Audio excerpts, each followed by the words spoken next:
औज़ुबिल्लाहि मिनश्शैतानिर्रजीम।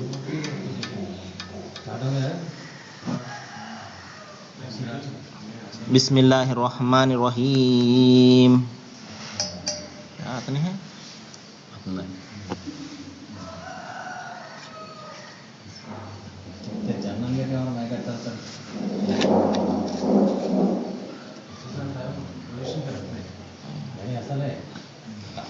औज़ुबिल्लाहि मिनश्शैतानिर्रजीम।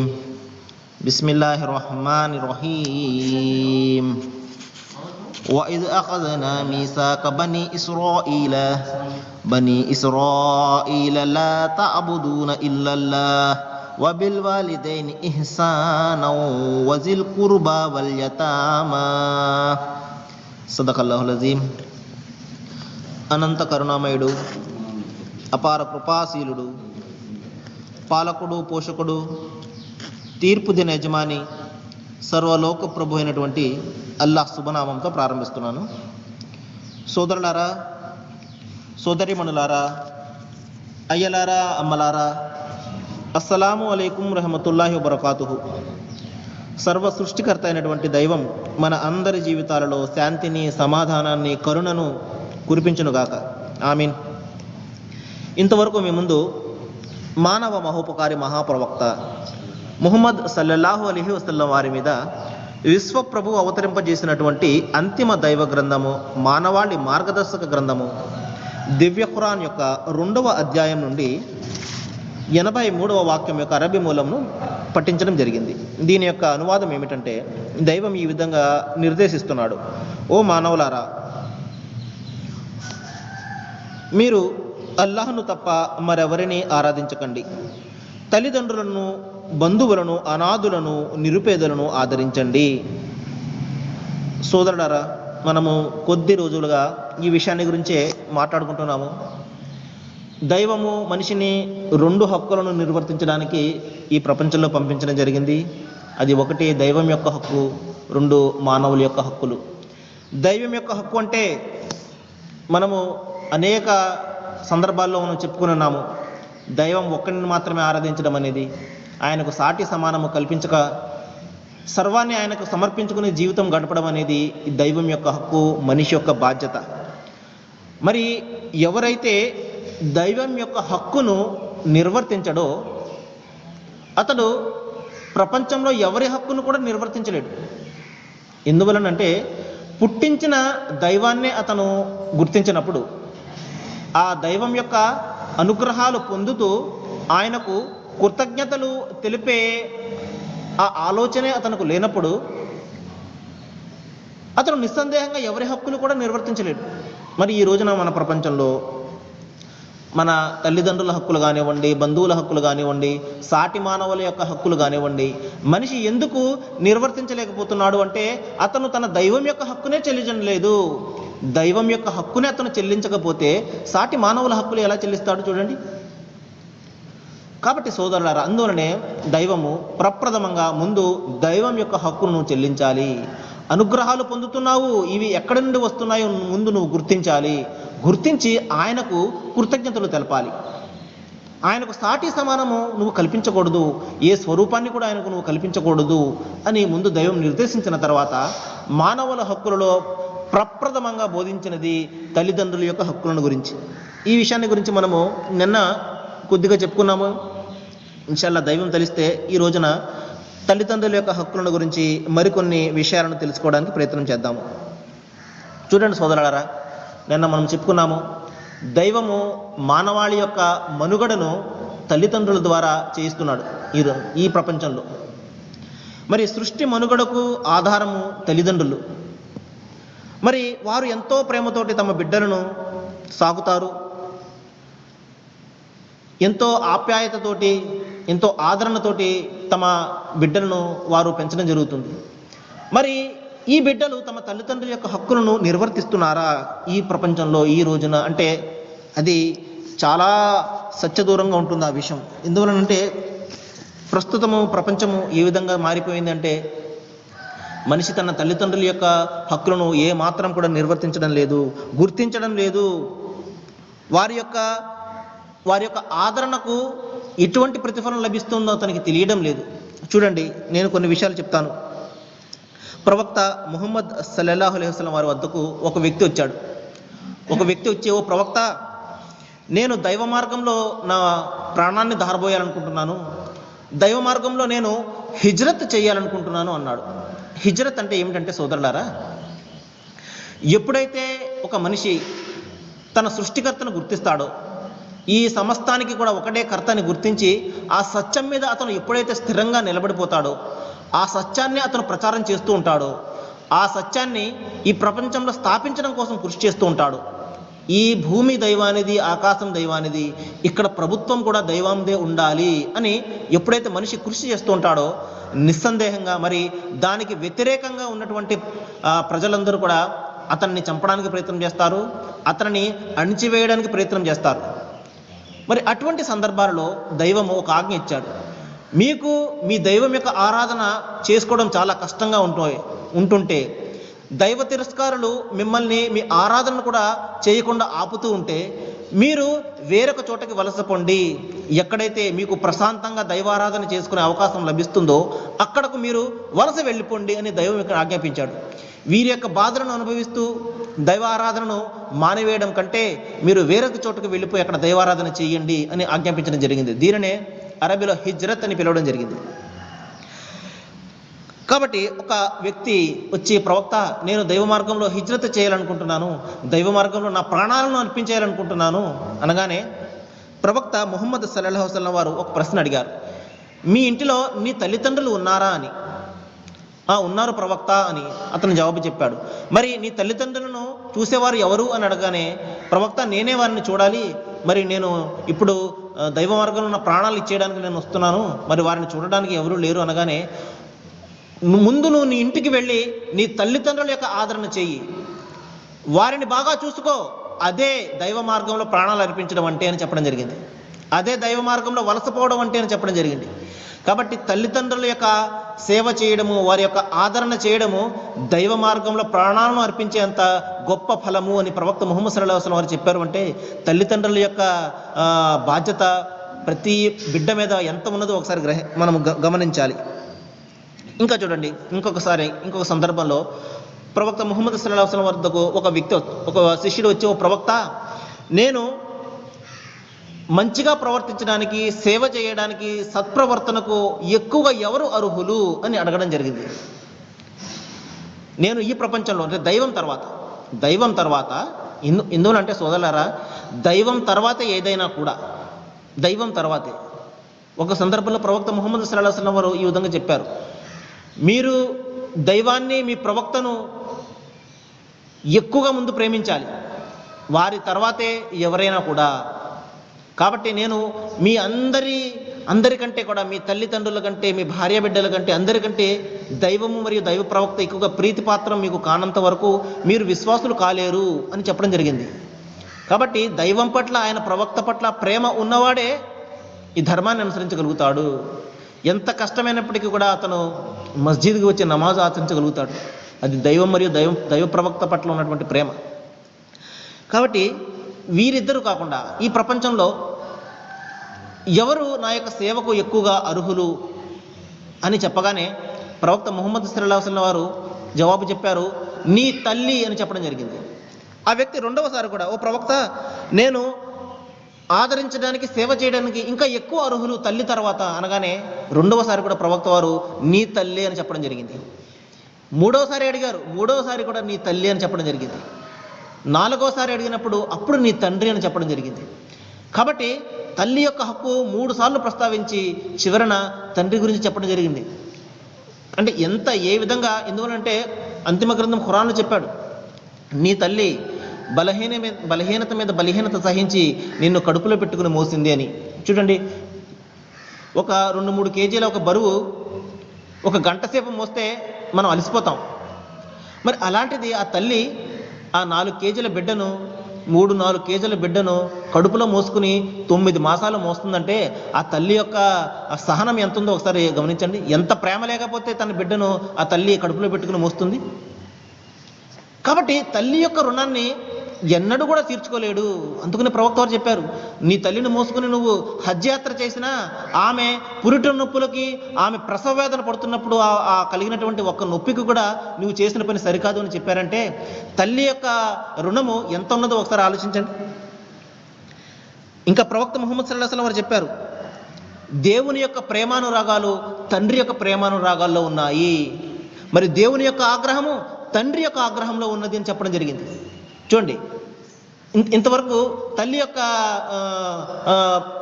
రుణాన్ని గురించి మనం చూసాం. ఇప్పుడు తండ్రి చూడండి, తండ్రి గురించి ప్రవక్త వారు చెప్తున్నారు, దేవుని యొక్క ప్రేమానురాగాలు తండ్రి ప్రేమానురాగాల్లో ఉన్నాయి. మరి దేవుని యొక్క ఆగ్రహం నీ తండ్రి ఆగ్రహంలో ఉన్నది.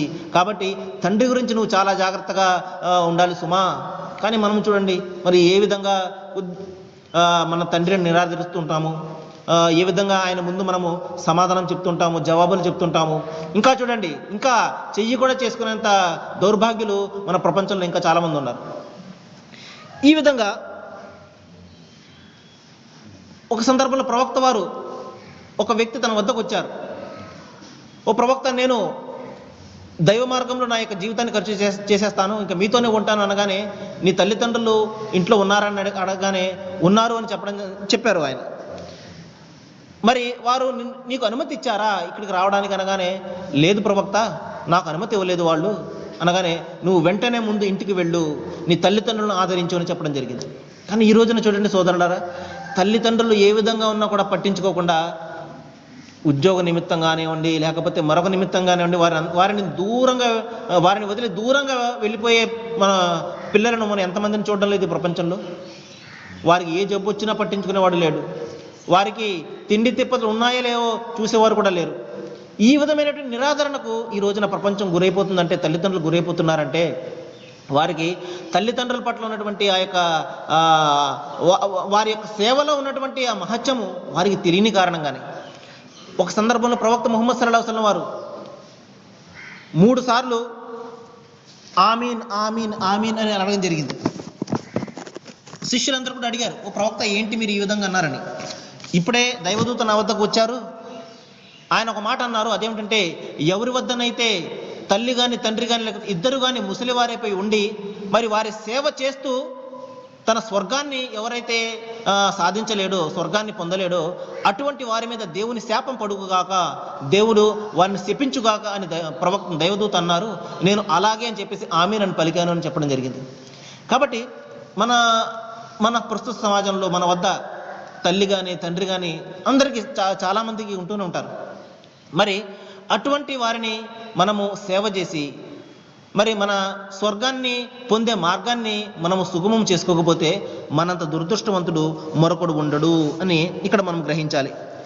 ఇంకొక సందర్భంలో ప్రవక్త వారు చెప్పారు, నీకు నీ ఆయుష్ పెరగాలంటే, నీ సంపాదన పెరగాలంటే నీవు నీ తల్లిదండ్రులను దయతో చూడు, వారికి మేలు చేయని చెప్పడం జరిగింది. మనం ఈ రోజున అనేక రకమైనటువంటి డబ్బులు సంపాదిస్తుంటాము, పేరు సంపాదిస్తుంటాము, కానీ అందులో శుభం ఎంత మాత్రం కూడా ఉండదు. మనం ఎన్ని వందలు సంపాదించినా, ఎన్ని లక్షలు సంపాదించినా ఆ విధంగా వెళ్ళిపోతూనే ఉంటాయి, శుభం ఉండదు. ఎందుకనంటే మనం మన తల్లిదండ్రులను ఆదరించము, వారిని నిరాదరణ చేస్తూ ఉంటాము, వారికి మేలు చేయము. మరి అటువంటప్పుడు మన సంపాదనలో శుభం ఎక్కడ ఉంటుంది, మన జీవితాల్లో శాంతి ఎక్కడ ఉంటుంది? కాబట్టి సోదరులారా, మనము మన తల్లిదండ్రులను ఏ విధంగా అయితే ఆదరిస్తామో మన బిడ్డలు కూడా ఆ విధంగా ఆదరిస్తారు. మనం మన తల్లిదండ్రులను నిరాదరణ చేసామనుకోండి, రేపు పొద్దున్న మనము పెద్ద అయిన తర్వాత మన బిడ్డలు కూడా మన పట్ల అలాగే ప్రవర్తిస్తారు. ఇది మనం బాగా జ్ఞాపకం పెట్టుకోవాలి. ఎందువల్లంటే ప్రవక్త ముహమ్మద్ సల్లల్లాహు అలైహి వసల్లం వారు ఒక సందర్భంలో చెప్పారు, ఎవరైతే తన తల్లిదండ్రులను ఆదరిస్తాడో మరి అతను ముసలివారు అయిపోయిన తర్వాత అతని వృద్ధాప్యంలో దైవము ఒక బాలుడిని నియమిస్తాడు. అంటే తన బంధువుల ద్వారా కానివ్వండి, లేకపోతే తన మనవాళ్ళ ద్వారా కానివ్వండి, వారికి సేవ చేసేలాగా చేస్తాడు అని చెప్పడం జరిగింది. కాబట్టి మనము మన తల్లిదండ్రులకు సేవ చేసినట్లయితే మన బిడ్డలు మనకు సేవ చేస్తారు. మనం వారిని నిరాదరణ చేసినట్లయితే నిస్సందేహంగా మనము కూడా అదే విధంగా నిరాదరణకు లోనవుతాం అన్నమాట. కాబట్టి సోదరులారా, ఇంకొక సందర్భంలో ప్రవక్త సల్లల్లాహు అలైహి వసల్లం వారు చెప్పారు, నీకు స్వర్గం కావాలంటే, మరణం తర్వాత నీకు నిత్యజీవం కావాలంటే, నరకం నీ నుండి దూరంగా పోవాలంటే నీవు 3 పనులు చేయాలి. అదేమిటంటే, నీ తల్లిదండ్రుల పట్ల మృదువుగా ప్రవర్తించు, వారి ముందు కసురుకొని కూడా నువ్వు మాట్లాడకు, ఉఫ్ అని కూడా అనకు, మృదుత్వంతో ఉండు, శాంతంగా వారితో మాట్లాడు. అంతేకాదు, ఆహార పానీయాల్లో నువ్వు వారికి శ్రద్ధ వహించు, నువ్వు ఏదైతే నువ్వు భుజిస్తున్నావో అదే వారికి పెట్టడానికి ప్రయత్నం చెయ్యి. ఇంకా ఇంకా ప్రవక్త వారు చెప్పారు, నీవు వారి ముందు కూర్చోవడానికి కూడా నువ్వు సాహసించకూడదు. ఎందువల్లంటే వారి ముందు కూర్చోవడం అంటే సరైనటువంటి తీరులో కాకుండా వారి ముందు కూర్చోవడం అనమాట. అంటే వారి ముందు నువ్వు వినమ్రతతోటి కూర్చో.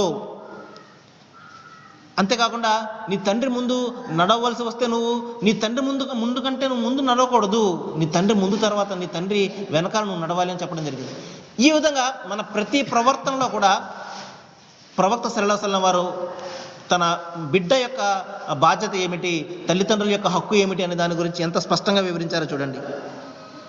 ఇంకొక సందర్భంలో ప్రవక్త ముహమ్మద్ సల్లల్లాహు అలైహి వసల్లం వారు చెప్పారు, నీవు నీ తల్లిదండ్రులను ప్రేమాభిమానాలతో ఒక్క చూపు చూసినా కూడా అది నీకు ఒక హజ్ యాత్ర చేసినంత పుణ్యాన్ని నీకు ఇస్తుందని చెప్పడం జరిగింది. చూడండి సోదరులారా, హజ్ యాత్ర అనగానే మనందరికీ కూడా తెలుసు. ప్రతి విశ్వాసి కూడా, ప్రతి విధేయుడు కూడా, ప్రతి ముస్లిం కూడా తన జీవితంలో ఒక్కసారైనా కూడా ఆ మక్కా యాత్ర, హజ్ యాత్ర చేయాలని చెప్పేసి అతను ఎంతగానో ఉవ్వెళ్ళూరుతాడు, కోరికను కలిగి ఉంటాడు. ఇక్కడ ప్రవక్త వారు చూడండి, నీవు నీ తల్లిదండ్రులను ప్రేమతోటి ఒక్కసారి చూస్తే అది నీకు ఒక హజ్ చేసినంత పుణ్యాన్ని ప్రసాదిస్తుందని చెప్పడం బట్టి తల్లిదండ్రుల యొక్క వాళ్ళ హక్కు ఎంత ఉందో ఒకసారి చూడండి. వారి ప్రేమలో ఎటువంటి ప్రతిఫలాన్ని దైవం పెట్టాడో ఒకసారి చూడండి. ఒక సందర్భంలో ఒక వ్యక్తి ప్రవక్త వారి వద్దకు వస్తాడు, ముసలివాడైపోయి ఉంటాడు. అతని కొడుకు వస్తాడు ప్రవక్త వారి వద్దకు వచ్చి, ఓ ప్రవక్త, నా సంపాదన అంతా నా తండ్రి తినేస్తున్నాడు, నా బిడ్డలకు నా భార్యకు సరిపోవడం లేదు అని ఫిర్యాదు చేస్తాడు. ప్రవక్త ముహమ్మద్ సల్లల్లాహు అలైహి వసల్లం వారు తండ్రిని పిలుస్తారు. ఏమయ్యా, ఏంటి నీ కొడుకు ఈ విధంగా చెప్తున్నాడు, అది నిజమేనా అనగానే ఆ తండ్రి చెప్తాడు, ఓ ప్రవక్త, వీడు చిన్నతనంలో ఉన్నప్పుడు అత్యంత బలహీనంగా ఉన్నాడు, వాడికి నేను ప్రతీది కూడా నేను కల్పించాను, ఆహారాన్ని పెట్టాను, నేను తినకపోయినా వాడికి నేను ఆహారాన్ని పెట్టాను, వాడికి మంచి విద్యాబుద్ధులు చెప్పించాను. మరి ఈ రోజున అతను పెద్దవాడయ్యాడు, శక్తిని పుంజుకున్నాడు, మరి అతను తన చేతులారా తను సంపాదిస్తున్నాడు. మరి ఈ రోజున నేను బలహీనుని అయిపోయాను, నిలబడడానికి కూడా నాకు శక్తి లేకుండా అయిపోయింది.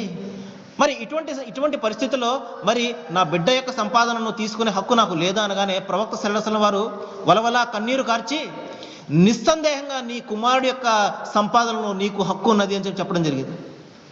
చూడండి సోదరులారా, మరి తండ్రి తన బిడ్డ కోసం సర్వాన్ని కూడా ధారపోస్తాడు. మరి ఇతను శక్తివంతుడుగా ఉంటాడు, బిడ్డ బలహీనంగా ఉంటాడు. మరి బలహీనుడు అయినటువంటి ఆ బిడ్డను ఎంతగానో సాకి పెద్ద చేసిన తర్వాత, మరి తండ్రి బలహీనుడిగా మారిపోయిన తర్వాత మరి అతనిని ఆదరించే బాధ్యత ఆ కుమారుడిపై ఉందా లేదా ఒకసారి ఆలోచించండి. మన ప్రస్తుత సమాజం చూడండి సోదరులారా, ఎంత భయంకరంగా మారిపోయిందో. తల్లిదండ్రుల యొక్క ఆదరణ ఎంత మాత్రం కూడా చేయడం లేదు మన బిడ్డలు. మరి ఈ విధంగా చేయనప్పుడు వారి జీవితాల్లో శాంతి ఏ విధంగా ఉంటుంది, ఇది మనం ఆలోచించాలి. అందుకనే ప్రవక్త వారు చెప్పారు, కుమారుడు సంపాదించే ప్రతి పైసా కూడా తండ్రికి సంబంధించింది, తండ్రి యొక్క హక్కు ఉన్నది అందులో. ఎందువలనంటే అతను తన కుమారుని ఈ విధంగా తయారు చేయడానికి ఎంతగానో కష్టపడ్డాడు కాబట్టి. కానీ ఈ రోజున కుమారులు, ఈ బిడ్డలు తమ యొక్క కుటుంబంలోనే, అంటే తమ కుటుంబాన్ని బాగు చేయడానికే వారికి సరిపోవడం లేదు, ఇంకా తల్లిదండ్రులకు ఏం పెడతారు ఈ రోజున చూడండి. ఇంకా ప్రవక్త ఒక మాట చెప్పారు, నీ తల్లి పాదాల కింద నీకు స్వర్గం ఉన్నది. మరి నీ తండ్రి స్వర్గపు తాళం చెవిలో ఒక చెవి అని చెప్పడం జరిగింది. చూడండి, ఇస్లాం ధర్మము, ఈ ధర్మము దేవుని చివరి ధర్మము, తల్లి యొక్క పాదాల చెంత స్వర్గాన్ని దాచిపెట్టింది. అంటే తల్లి సేవలో ఎవరైతే తరిస్తారో, తల్లిని బాగా చూసుకుని ఆమె యొక్క కరుణకు ఎవరైతే నోచుకుంటారో ఆమె పాదాల కింద స్వర్గం పెట్టాడు అని దైవం చెప్పడం జరిగింది. అంటే దైవం స్వర్గాన్ని ఎంత దగ్గరగా చేశాడో చూడండి, ఎంత తేలికైనటువంటి మార్గాల ద్వారా స్వర్గాన్ని పొందే అవకాశాన్ని దైవం కల్పించాడో చూడండి. తల్లి సేవ చేసుకున్నట్లయితే నీకు స్వర్గం ప్రసాదిస్తాడని చెప్పడం జరిగింది. ఇంకా తండ్రి అనేవాడు స్వర్గపు ద్వారాలలో తాళం చెవిలో ఒక తాళం చెవి. చూడండి, అక్కడికి వెళ్తే ఏదైనా ఒక తలుపును మనం తీయాలనుకోండి, తాళం చెవి లేకపోతే తీయలేము. అదేవిధంగా తండ్రి యొక్క ఆదరణ, తండ్రిని ప్రేమాభిమానాలతో చూడడం అనేది నీకు స్వర్గపు తాళం చెవి లాంటిది అని చెప్పడం జరిగింది. కాబట్టి సోదరులారా, నేను చెప్పే విషయం ఏంటంటే, నేను చెప్పే విషయాల్లో అంతరార్థము పరమార్థం ఏమిటంటే, మనిషి తన దైవాన్ని ఎప్పుడైతే గుర్తిస్తాడో, తన దైవం యొక్క హక్కును ఎప్పుడైతే గుర్తిస్తాడో, అప్పుడు మాత్రమే తన తల్లిదండ్రుల యొక్క హక్కును కూడా గుర్తిస్తాడు. దైవాన్ని అతను గుర్తించలేడు, ఇంకా తల్లిదండ్రుల హక్కు ఏం గుర్తిస్తాడు? కాబట్టి సోదరులారా, మన మనసులు మనం మార్చుకోవాలి. తల్లిదండ్రుల పట్ల మనం ప్రేమాభిమానాలు పెంచుకోవాలి. ఎందువలనంటే దైవము మన ఉనికిని, మన పుట్టుకను వారి ద్వారా చేశాడు. కాబట్టి వారు లేకపోతే మనము ఏమాత్రం కూడా ఉన్నాం కదా. మన ఉనికే లేదు. మనకి ఉనికే లేనటువంటి మనలను తల్లిదండ్రుల ద్వారా మనకు ఉనికిని ప్రసాదించాడు దైవం. కాబట్టి మనము తల్లిదండ్రుల పట్ల కృతజ్ఞతగా ఉండాలి. దైవాన్ని మాత్రమే ఆరాధించాలి.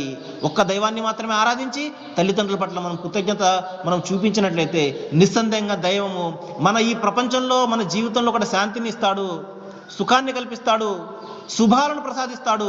అదేవిధంగా మరణం తర్వాత వచ్చే జీవితంలో కూడా మనకు సాఫల్యాన్ని ప్రసాదిస్తాడు.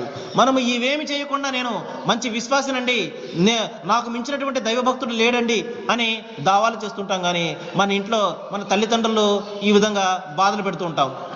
ఇటువంటి విశ్వాసం ఎంత మాత్రం కూడా మనకు పనికిరాదు. ఇటువంటి విశ్వాసాన్ని దైవం ఎంత మాత్రం కూడా కోరడం లేదు. ఒక మంచి విశ్వాసిగా మారాలి అంటే ముందు అతను తన దైవాన్ని విశ్వసించాలి, దాని తర్వాత అతని తల్లిదండ్రులను అతను ఆదరించాలి. నేను దైవాన్ని ప్రార్థిస్తున్నాను.